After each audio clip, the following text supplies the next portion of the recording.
Alam ko na! Naalala ko na kung ano yung napanaginipan ko! Ano, sino? Hindi! Parang ganito! Mga brilyante. Pero, mas marami. Tapos, mas makulay, iba't ibang klase. Nakakasilaw nga sa dami. Ako, ma'am, ang ganda naman ng panaginip niyo. Oo nga, ma'am. Sana hindi na kayo nagising. Oo, pinapainit nyo naman ulo ng ma'am nyo eh. Alam mo, kumuha pang kanin para lumamig ang ulo niyan. Pare, Ay, Pero, ma'am, ano kayang ibig sabihin ng panaginip niyo? yun na nga iniisip ko eh. Ano nga kaya talaga ibig sabihin ng mga brilyante yun? Huwag ka mag-alala. Sa Valentine's Day, malalaman mo na ano ibig sabihin ng panaginip mo.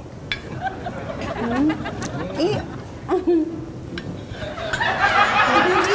Baby, pinasok tayo. Ha? Nanakawan tayo? Hindi. Pinasok ng ulan yung kwarto natin. Kasi kung makapagsabi ka ng pinasok eh. Ay, sa sandali lang po. Halika na natin. Lakas ng ulan ah. Tawagan mo nga yung teacher nito, baka walang pasok yan. Huwag na po, Night. Next ko na po si Teacher Joyce. Meron daw po. Baka ho kami walang pasok. kapatid mo meron, kayo pa, wala. Bleh. Natutuwa kami pasok. Hayaan mo na, gusto niyang pumapasok ng eskwela. Ikaw naman, no. O, ano nga pala, ha? Ngayong linggo, ikaw maghahatid sa kanya sa school. Po? Oo, ngayong linggo lang naman. Kasi sa planta mag-oopisina ng tatay nyo. Sige. Pero, may kapalit to ah. Bakit? Gusto ko rin bang ihatid mo ako? Ay, Clarissa, huwag mong sinasagot-sagot ng ganyan ng kuya mo, ha? Ikaw naman, parang ikaw pa yung bunso sa inyong dalawa, no? Hindi ah. Kaya mo na at ilang taon na lang, mas malaki na yung kapatid mo sa'yo. Naya!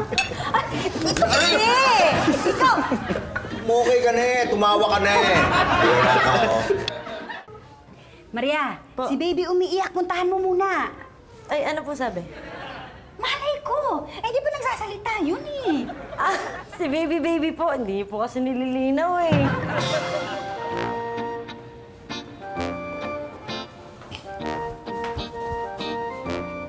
Oh, asan na sila? Pababa na po si Sir. Si Chito po ay bumangon. Madaling araw na po kasi yung dumating. Ay, naku, gisingin mo at baka malate ito. Ako na po gigising kay Kuya. Hindi po ako pwedeng malate eh.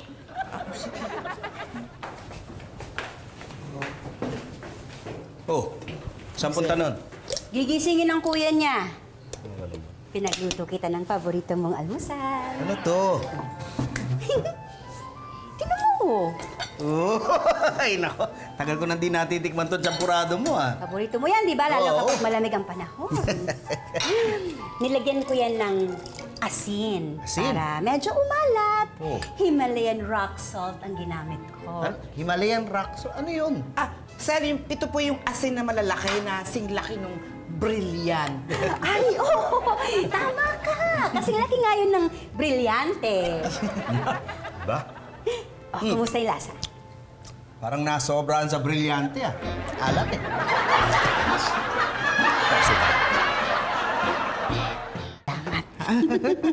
O, ikaw nang magpainom ng gamot ni Clarissa mamaya, ha? Opo, ma'am. Ako na mabahal. Naku, ma'am. Ang ganda mo. Wow, ma'am. Ang ganda niyo. Hindi naman. Ah, sige po, hindi po. Ma'am. Kalma lang. Huminga kayo ng malalim. May date pa po kayo ni Sir. Ang isipin nyo, yung ireregalo sa inyo ni Sir. Oo nga eh, napanaginipan ko ulit kagabi.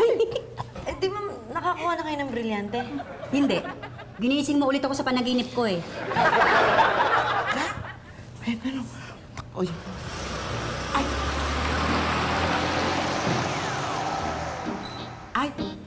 Ayan na. Ako. Si Patrick lang pala. Oh, bakit? Wala, akala namin si Sir na. Eh, hindi, nandiyan. May kinuha lang. Talaga? Eh, ba't nandito ka? Eh, may kukunin din ako sa kusina eh.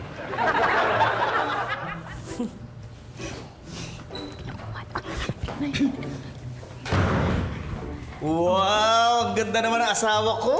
Ay, hindi naman po, sir. Bakit? Si ma'am naman nagsabi ah. Halika na nga bago mahulas pa tong makeup ko. Bibigyan ko sa'yo eh.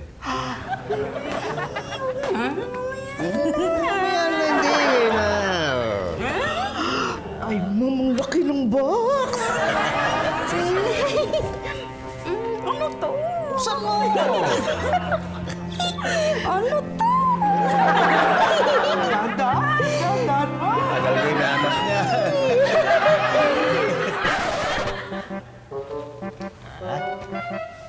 Ano to? Eh, di ba gusto mo malaman ibig sabihin ng panaginip mo? Ayan. Ay, ma'am, may brilyante naman ah. Ayun oh.